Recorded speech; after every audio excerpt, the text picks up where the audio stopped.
High school को नहीं आसी किछि नुआ सूचना बर्तमान जो नुआ अपडेट टी आसी से बाबद समस्ते जानी रखिबा जरूरी। एमिति कौन रही अपडेट टी चलंतु आ डेई न करी फटाफट जानिबा हले ताहा पूर्व वीडियो को गोटे लाइक करंतु। चैनल को नुआ आस्तिले एबे चैनल को सब्सक्राइब करी बेल आइकन को प्रेस करी ऑल रे क्लिक कर रखिबा को जमर भी भूलंतु नै। छात्र छात्री को नियुक्ति भित्तिक तथा आत्मनिर्भरशील तालीम देबाकू उच्च विद्यालय तथा हाईस्कूल रे धंदामूलक शिक्षा दिया जाउछि। हिंदी संस्कृत बदल रे नवम और दशम श्रेणी विद्यार्थी तृतीय विषय भावे चयन करी पढ़ुछंती। पूर्वरु 1061 विद्यालय रे ए पाठ्यक्रम रहिथिबा बेले एबे 311 नुआ विद्यालय और 171 पीएमसी स्कूल को शामिल करा जायछि। 2025-26 शिक्षा वर्ष रे मोट 1543 विद्यालय रे लागू हेबाकु थिबा ए धंदामूलक शिक्षा पाठ्यक्रम सुपरिचालना पई धंदामूलक तालीम पाट्रो बा भिटीपी चयन प्रक्रिया आरंभ होइछि।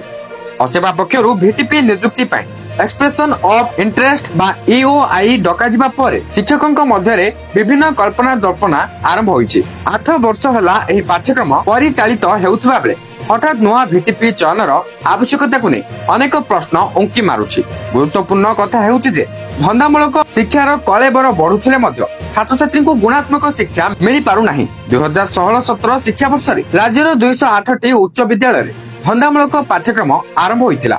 एथिरे मुख्यतः 4टी विषय यथा ट्रैवल और tourism, banking and finance, retail management और आईटी रहितिला।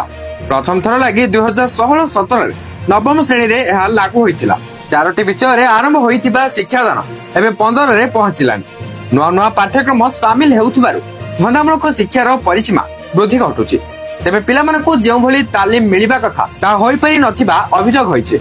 नियम अनुसार दक्षता विकास पाई पिलामाने शिल्प संस्था भ्रमण, पर्यटन स्थली, व्यावसायिक प्रतिष्ठान आदि को भ्रमण रे जीवा कथा।